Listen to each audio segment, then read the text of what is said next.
what was your first impression of Michael, and when did you learn, boy, you better come buttoned up, prepared, bring your A game all the time, BJ? Well, he just, I quickly saw him, really transcend, something that I had never seen before. Most players, I've seen players, tap into a zone, right? You have a good game, you may have a good week, you might have a good month.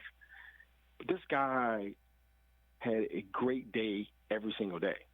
And not only in the games, but he was great in practice. And now I knew that I had to find a way to play and perform at his level in spite of myself not having a great game.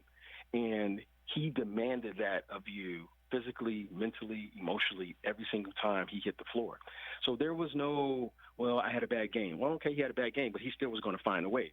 So he had a principle that he would always say from time to time, the score is always 0-0, because he was such an incredible defensive player that if he wasn't scoring and you didn't score, he was still in the game.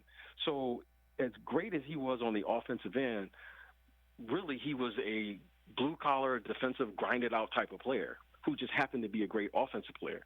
And as you know, Rich, you've been around, defense is about effort and energy, right? Every night you can be a great defensive player. Every night you can give that type of effort. So he just gave all of us who were around him a different way, because he was going to find a way to win the game no matter what.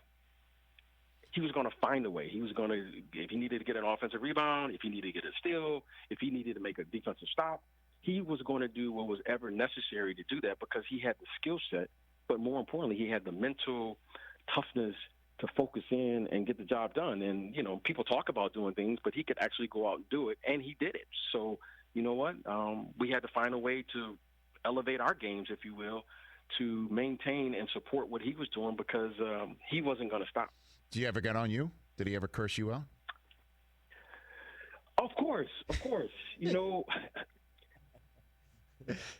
One of my fondest memories of Michael is that Michael was one of the guys, right?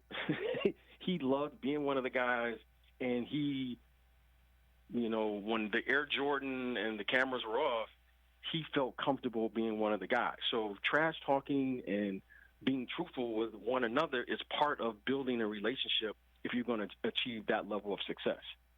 But the thing is, Michael also would give it out, but the thing that was most impressive is he could take it. Huh? He could take it. Who would give it to him? Who would give it to him? Nothing you couldn't say back to him. Well, who did I don't know that? if that's going to come out. So he was truthful in his conversation, but he was respectful to the community areas, right? When you covered a team, there wasn't music playing around. There wasn't people disrespecting each other in the community spaces. He was very respectful, but he also wanted to apply the pressure, because he was a person, he was a very simple person. His only objective was to win. So he didn't have a hidden agenda. He wasn't interested in, well, I got to get 35 points. I got to win this game, and I got to do whatever is necessary to win this game. So as complicated as it may seem, it was very, very simple, because he was going to do what he had to do for one objective, to win. And anything else, that's you didn't know who he was. And as long as you had that same goal, then you had no problems with that. Sure, but who would give it back to him, and over what? You know what? I'm going to tell you, Bill Cartwright was a terrific veteran. He was a terrific veteran. And when things would happen outside of, when things happen, of course, Michael was our best player. Of course, he had a huge voice. But Bill Cartwright was when he did speak, it was well taken and received by everyone in that locker room. Because Bill was a pro's pro, right? Mm-hmm. He was a pro. He was a pro in the way he prepared, the way he played, what he was able to do for the team, and all of those things. And he had a huge voice. And he was always there if things kind of got just off the tracks a little bit. Bill had a way, of getting us back on the tracks. That's why we always nicknamed him the teacher. he was the teacher. He was the one who kept us in line. We were all young. Bill had been around. People forget Bill was a 20-point scorer in his New York days. Mm-hmm. And then he transitioned his game to be a defensive player when he got to Chicago. So he did what he had to do, and he was well respected. So we just had great leadership.